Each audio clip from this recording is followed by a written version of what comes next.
Здравейте, вие гледате Открито. Нашият екип е в Ямбол, в областната дирекция по безопасност на храните, защото тук се случиха събития с последици за цяла България. Наше разследване предизвика съвместна акция на екипи от Главна дирекция Криминална полиция, по-точно икономически отдел в София, и представители на областната дирекция по безопасност на храните в Пловдив. Нарочно бяха изпратени тук, в Ямбол, инспектори от Пловдив, за да не изтече информация и да не можем да свършим нищо.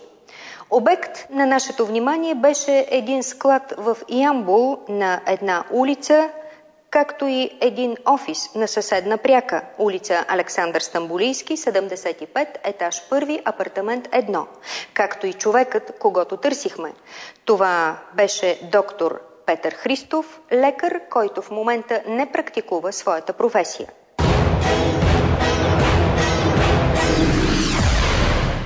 Името на доктор Петър Христов е изписано на всеки един цитрусепт и цитрогард. Това са хранителни добавки. Те се продават навсякъде в аптеките в България. На опаковката им пише екстракт от грейпфрут. Страна на произход Великобритания. Нарисуваният грейпфрут на цитрусепта е по-жълт, а нарисуваният грейпфрут на цитрогарда е по-оранжев. Отскоро вече има и за деца цитрусепт Джуниор и той е течност. И в опътването на всички хранителни добавки е написано така: за контакт и консултации доктор Петър Христов, Ямбол, улица Александър Стамболийски, 75, етаж 1. Не пише кой е производител. Посочени са само сайтове citrogard.com и citrusept.com. Уточнявам, че цялото разследване се отнася за цитрогард и цитрусепт на български производител. Цитрусептът и цитрогардът са много популярни хранителни добавки. Ако се напишат двете имена в Google, излиза много информация за тях.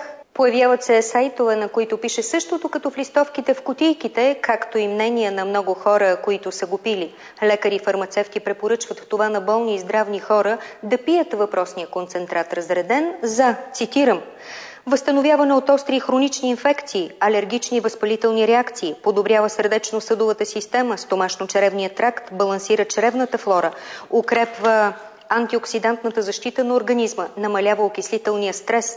Към края на опътването пише: внимание, екстрактът е силно концентриран и при никакви обстоятелства да не се пие неразреден. Препоръчителна доза от 2 до 4 пъти по 10-30 капки, разредени в течност. Цитрогардът е напълно безвреден. Край на цитата. Всичко от това пише в опътването и разбираме, че всеки един от нас би трябвало да го пие, защото знаем, че фрешът от прясно изцеден грейпфрут е много полезен. Той пречиства и действа като антиоксидант. И всеки един от нас би си казал: вместо да изцеждам грейпфрут, тогава по-лесно и по-бързо е да пия екстракт от семки на грейпфрут, нали е природен продукт. Наистина, семките от грейпфрут са много полезни за нашето здраве.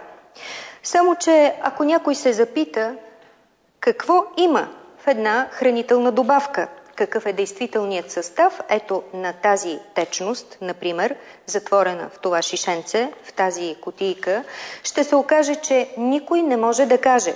Не се изисква по закон да се докаже, а и няма лаборатория в България, която да докаже какво има в това шишенце всъщност.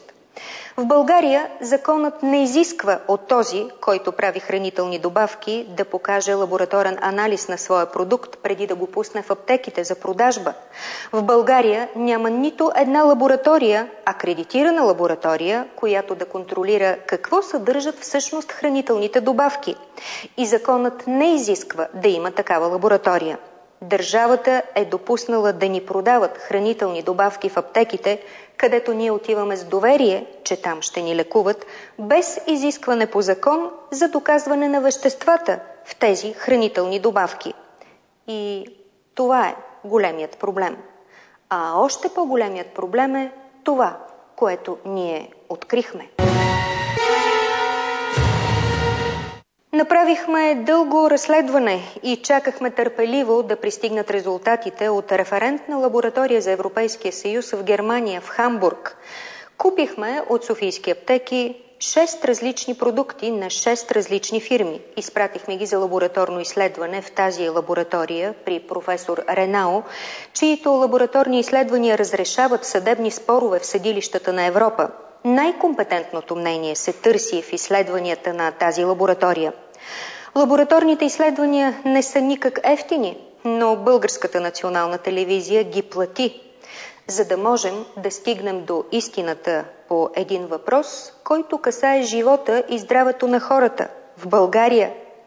Този въпрос е от огромен обществен интерес. Продават ли се безконтролно хранителни добавки, които застрашават живота и здравето на хората? Получихме лабораторните изследвания от лабораторията в Хамбург. От 6 продукта, в 3 от тях има проблем. Витамин Б комплекс. Всички витамини са под посочените стойности. Във витамин С също има дефект. С 20% по-малко има витамин С. Но това са само нарушения. Само ни мамят. Вземат ни парите за нещо, което го няма. Плащаме за витамини, които ги няма в хранителните добавки. Само че в третото лабораторно изследване резултатите много ни разтревожиха. Според документа на лабораторията в Хамбург, в цитрусепта, в който трябва да има екстракт от семки на грейпфрут, са открили отрова, дезинфектант, токсично химическо вещество, което се нарича бензетониум хлорид. И е 6,7% разтвор. Почти 7% концентрат на бензетониум хлорид са открили в цитрусепта, който изпратихме ние купен от една аптека в София. Открили са отровно вещество според документа. Дезинфектантът бензетониум хлорид открихме в един масив данни с заглавие Индекс на отровите в американската база данни Micromedex, която съдържа данни за всички познати в света вещества, химикали и медикаменти. В този списък на отровите е записано и това химическо вещество – бензетониум хлорид, и пише какво причинява. Цитирам: бензетониум хлорид е катионен детергент. Ако се погълнат концентрирани разтвори повече от 7,5%, може да се достигне до изгаряне в устата, фарингса и хранопровода. А откритият бензетониум хлорид е 7% концентрат, т.е. на границата на опасното. Продължавам с цитатите от системата Micromedex. При поглъщане се стига от умерено до тежко изгаряне в устни, език, уста и гърло, хипотензия и сърдечен арест, спиране на сърцето са рядко докладвани. Парализа на дихателните мускули, белодробен оток, астма, хипоксимия, неврологични последици, потискане на централната нервна система, прогресираща до кома, гърчове, шок и парализа на дихателната мускулатура, повръщане, диария. При поглъщане на концентрирани разтвори може да се доведе до некроза на червата и черния дроб и перитонит. Цитирах ви написаното в американската база данни Micromedex за последствията от поглъщането на концентриран разтвор от бензетониум хлорид. Изследвани са хора, погълнали под 1% концентрат, а лабораторията в Хамбург е открила около 7% разтвор на това токсично вещество в изпратения от нас цитрусепт. В Швейцария това е вещество класифицирано като отрова клас 2, а в Европа и в Америка е забранена употребата му в храни. Потърсих лекарски коментар. Доктор Цаков, как действа бензетониум хлорид при един 7% разтвор върху човешкият организъм? Бензетониум хлорида трябва да се знае, че представлява химично съединение синтетична амониева сол и в своята същност е един детергент, миещо вещество и силен антисептик с изключително силна антимикробна и антивирусна активност. Бензетониум хлорида под формата на течност, попаднала върху човешките лигавици, имам предвид ако попадне в уста, би предизвикал усещане за парене, усещане за лютене. Ако е в по-голяма концентрация, може да предизвика и болка. Ако се преглътне известно количество от препарата се появява чувство на парене и тежест зад гръдната кост, парене в стомаха. Възможно е при една по-продължителна употреба да предизвика тежест в стомаха, гадене, повръщане. Имате ли пациенти с оплаквания или вие като дойдат те на лекар, те не знаете всъщност, че трябва да дойдат в токсикология? Имате ли такива пациенти, употребили хранителни добавки с усложнения? Значи за бензотониум хлорид аз разбрах от вас и от вашето предаване, а иначе съм се срещал с действието на препарат, който съдържа извлек от семки на грейпфрут, изключително популярен и употребяван от малки деца и възрастни, които по грешка са го приемали неразтворен. В такъв случай пациентите, с които аз съм имал контакт, са били с оплакване от изключително силно парене, изключително силна болка в устата, в гърлото и зад гръдната кост. Стигало се до задавяне, до невъзможност да си поемат дъх. Такива хора просто са изненадани от неприятния ефект, който има концентрирания разтвор при поглъщане и идват да потърсят медицинска помощ. Ако това те го пият месеци, години наред? Сега няма наблюдение върху продължителното приемане на такъв препарат, съдържащ бензотониум хлорид, но предполагам, че изхождайки от острите му ефекти, че би могло да доведе до едни хронични иритативни промени по гастроинтестиналния тракт, започвайки от устата, устна кухина, език, гърло, хранопровод и стомашна лигавица. Вероятно биха могли да се появят оплаквания от хронична стомашна болка, гадене, трудно преглъщане, вероятно на един етап биха се появили незадържане на храна и повръщане, симптоми, които не могат да се свържат единствено с действие на този препарат, биха могли да бъдат симптоми на различни други заболявания. И като отидат на лекар, самите лекари няма да знаят от какво има. Точно така, и в този смисъл препарата може да не бъде разпознат като първопричина за оплакванията при такива пациенти. Първото, което направих, е да напиша сигнал до Софийската градска прокуратура и да представя документа с нашето лабораторно изследване в Германия. Бях длъжна да сигнализирам компетентния орган. Това далеч надмина задачата ми да подготвя едно журналистическо разследване. Компетентните органи сега трябва да установят има ли риск за живота и здравето на хората от производството и продажбата на една хранителна добавка. Хранителните добавки са храни и се контролират от Министерството на земеделието и храните. Беше образувана мълниеносно прокурорска проверка. Беше възложено на икономически отдел в Главна дирекция Криминална полиция и Българската агенция по безопасност за храните да действат. И ето ни сега тук в Ямбол, за да ви покажем какво си случи при срещата ни с доктор Петър Христов, консултант и дистрибутор на Цитрусепта и Цитрогарда.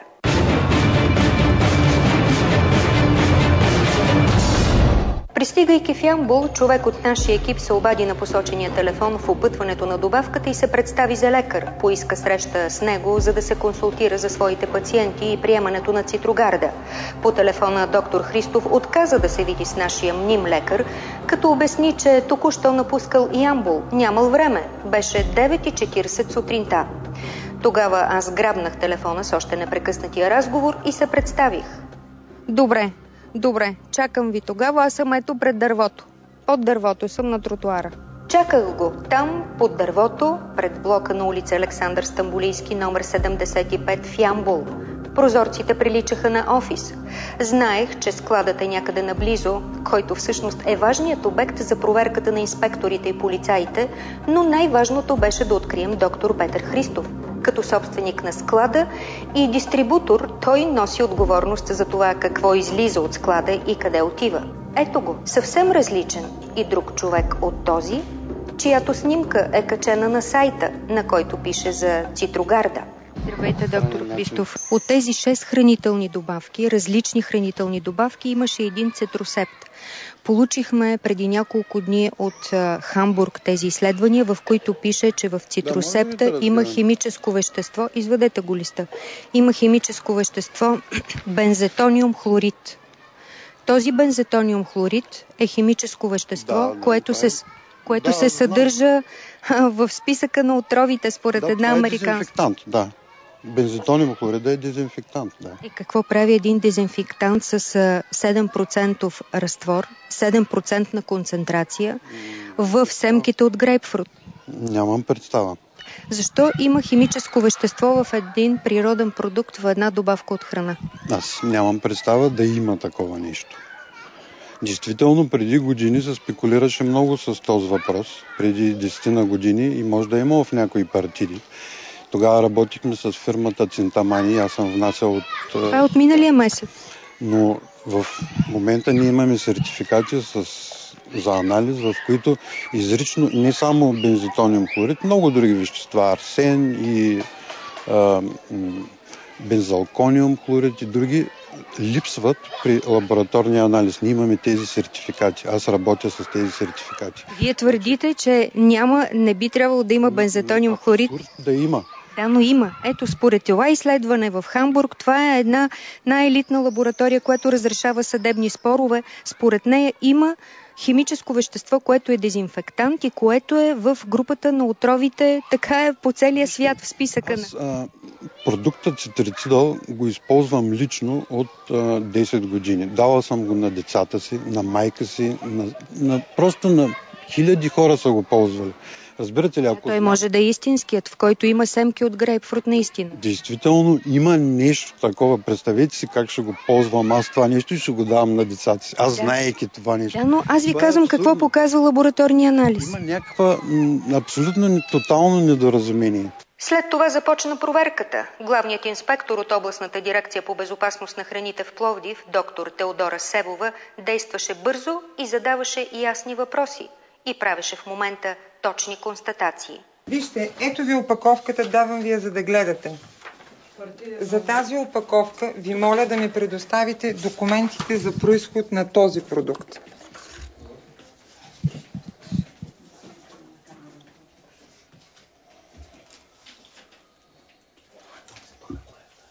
Това са документите за произход. Сертификат за състав. Точно тези, които се отнасят за този продукт, за тази партида. Не принципно за този продукт, а за тази партида. Тази партида, искам да ви кажа, че тя просто, аз не я продавам. Нямам право да продавам цитрусепт, разбирате ли? След като нямате право да продавате цитрусепт, как е постъпил този цитрусепт в този склад и какво прави в този склад? Той, за да постъпи в този склад, е бил придружен, съгласно изискванията или най-малкото, трябва да е бил придружен с документи. Независимо, че не трябва да го продавате, дайте ми документи. Тези документи не ви ли удовлетворяват? Дайте точно конкретно за тази партида. Не говорим дали ме удовлетворяват или не. Ще трябва да отида отново. Просто моля да ми предоставите от РДНСК удостоверението за ползване. Просто изчакайте за момент съпругата ми. Не, ще преустановя да ви чакам. Ще преустановя да ви чакам, защото съгласно изискванията, ако сте запознат, ако не сте запознат, няма как да извършвате тази дейност, тъй като ви не може да носите отговорността, с която закона ви натоварва. Вие трябва тук във всеки един момент да разполагате с документите за продуктите, с които търгувате. От февруари месец вече на пазара е само Цитрогард. Но може да сте го правили Цитрусепт миналата година. В аптеките има Цитрусепт. Разбира се, ние продавахме Цитрусепт до февруари месец. Този Цитрусепт, който е на български език. Да. И той ли се правеше по същия начин? Не, той се правеше пак с сертификати от Англия. Да, по същия начин като Цитрогард. Точно така, да. Тръгнахме и по аптеките в Ямбол, за да проследим по документи кой е доставил Цитрусепта и Цитрогарда. Това е просто справка, с която аз съм зареждала този продукт. И че всичко е редовно, това си ми е вътрешна справка. В момента в тази аптека в Ямбол инспекторите от Агенцията по храните спират продажбата на Цитрусепт Актив капсули, защото тук не бяха открити документи за произход на тази хранителна добавка. Директорът на областната дирекция по безопасност на храните в Ямбол, доктор Добромир Димитров, издаде заповед за спиране на дейността на обекта склад. Идваме с директора на областната служба по безопасност на храните в Ямбол, директорът, който вчера запечата, сложи лентичка на въпросния склад. Идваме да проверим дали лентичката стои сега отново. Лентата и няма тук, доктор Димитров. Лентата се намира вътре на двете помещения, които се водят склад. Сега трябва да не се отвори и ще видите, че там е запечатаната лента, защото по неизвестни за мен причини всъщност на тази вътрешна част е дадено разрешение от общината, че тя е търговски обект. Това нали виждате, че е апартамент? Виждам, че е апартамент. Когато дойде при вас човек с изрядни документи, вие можете ли да не го регистрирате? Документите са изрядни, но ето действителността каква е. Виждам. Трябва ли да има? Къде е склададжията сега? Да, къде е склададжията? Да ни отворят, да. В момента трябва да ни отворят. По правилата нали трябва да има склададжия? По правилата трябва да ни отворите да видим запечатания склад, да. Ами вие сега, ако искате да направите проверка дали работи или не работи и никой не ви отваря, какво става? Ами, на практика излиза така, че не можем да я направим тази проверка. Какво ви казаха вашите служители? Търсили ли са тук доктор Христов, който отговаря за склада? Значи, те са му се обадили с цел да не бъде осигурен да се види запечатания склад. Той им е казал, че няма какво да говори с тях и ми е затворил телефона. Той е затворил телефона на контролния орган? Да, точно така. Има един член в наказателния кодекс, в който пише, че всеки, който произвежда и разпространява опасни храни за здравето на хората, носи наказателна отговорност. В случая отговорност трябва да носят всички по веригата. И производителят, и търговията на едро, складовете, и търговията на дребно, аптеките, както и дистрибуторите. А ние установихме следното. Доктор Петър Христов има брат в София, Калоян Христов, който е бивш служител на Българската академия на науките. От известно време той има фирма Биосепт. Той внася в България, по наша информация, дезинфектант, таблетки за септични ями. Неговата фирма най-вероятно възлага производството на Цитрогарда на две фабрики – Лавена Шумен и Химакс Фарма София. И двете фабрики, Лавена и Химакс Фарма, като производител на въпросните хранителни добавки, трябва да проверят и да гарантират състава и произхода на продукта. Няма данни никъде за фирмата на брата Калоян Биосепт. Никъде не фигурира във веригата фирмата Биосепт на брата Калоян Христов. Ако наистина Биосепт възлага на Лавена и Химакс Фарма, тогава кой поръчва продукта? Кой произвежда? Вие ли внасяте съставката от Великобритания? От Великобритания, моята фирма, не аз. Да. Не аз, да. А моята фирма внася съответния продукт, да, Цитрицидъл. Да, и на кого го давате? Вижте, това са си съвсем такива търговски отношения, които не искам да ви... Не е търговско отношение, трябва да знаем кой е производителят.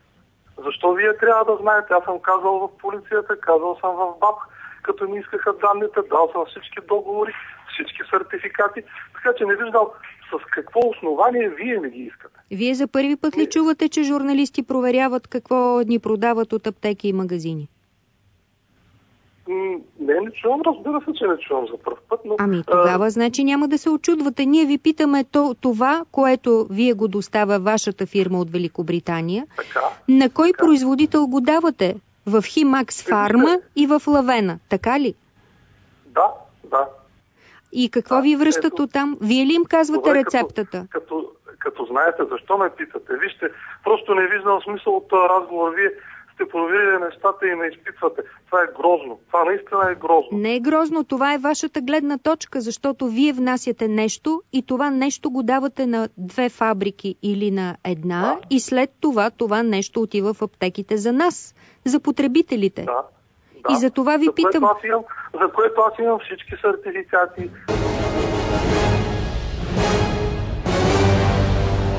Сега проверяващите ще направят проверка и във фабриките Лавена Шумен и Химакс Фарма София. Има ли там екстракт от семена на грейпфрут от Великобритания? какви съставки има, каква рецепта се изпълнява, какво всъщност ни забъркват и какво ни продават после в аптеките. Защото ние установихме, че така нареченият склад в Ямбол е всъщност кухня от апартамент, в който има хладилник, пълен с храни за семейството. И наистина ли софийският брат внася някакви съставки от чужбина, а ямболският брат ги продава? Тези хранителни добавки ямболският брат продава всъщност на най-големите складове в България, както видяхте от документа в аптеките. Там пишеше складове на Софарма, Либра и Стинг. Доста работа отворихме на компетентните органи. Например, на заместник градския прокурор на София Роман Василев. Очаквам да получа доклада от съвместните взаимодействия между прокуратурата, Главна дирекция криминална полиция и Агенцията за защита на храните. Предполагам, че има два варианта в този случай, без да съм чел документите. Или става въпрос за една организираност, която ще бъде обсъдена от наблюдаващи прокурори, от нашите колеги, или другото става въпрос за едно производство на вещества, които не отговарят на стандарта, имат примеси, които не трябва да присъстват, които се отразяват зле за здравето. Това нещо е подсъдно на районна прокуратура. Но това, което на първо време ми беше докладвано, става въпрос за неща, които най-малко будат сериозно притеснение. Първо, произвеждаш на нещо, което не се знае какво. Второ, приема се в мрежата като хранителна добавка, без да се изисква удостоверение за някакъв произход, сертификат или каквото и да е то изискуемо. И третото, такъв занижен критерий по отношение на неговата един уведомителен режим, а не регистрационен режим, а това все пак е масово потребление.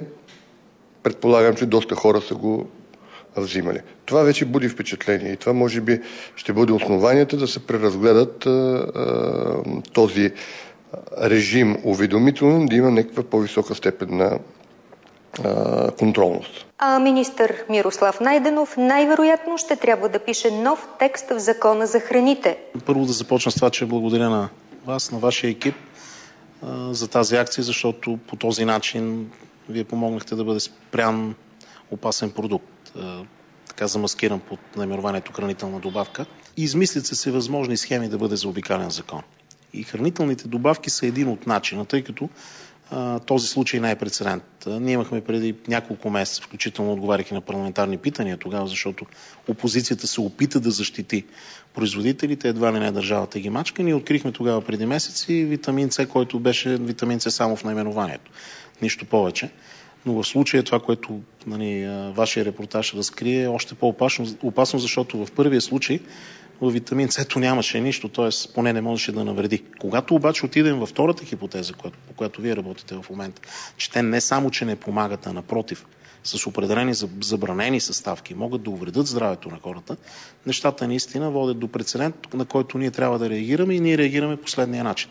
Промяна в нормативната уредба, изключително драстичен контрол и това, което ще се случи с този производител и всички по веригата, които са предложили тази отрова на пазара, ще бъде урок за всички останали. А да кажа какво ще се случи, максималната глоба, разрешена в закона, 10 000 лева и затваряне на това производство. А ще направите ли лаборатории? Тук ще търсим, възможно е да търсим и публично-частно партньорство, защото нямаме предвидени в този бюджет или не сме имали планове за подобна лаборатория. Една лаборатория, и то такава лаборатория е доста скъпа, но аз си мисля, че ако щете включително и този бранш, този бизнес, би подпомогнал създаването на една лаборатория в България, защото аз, да направя това важно уточнение, не всички, които се занимават с хранителни добавки, са маскари. Ще вървим в посока на това да имаме лаборатория и в тази лаборатория да се изследват всичко, което се предлага. Темата, повдигната от нашето разследване, остава отворена. Ще ви информираме за всеки факт, установен от компетентните институции. Длъжни сме ви.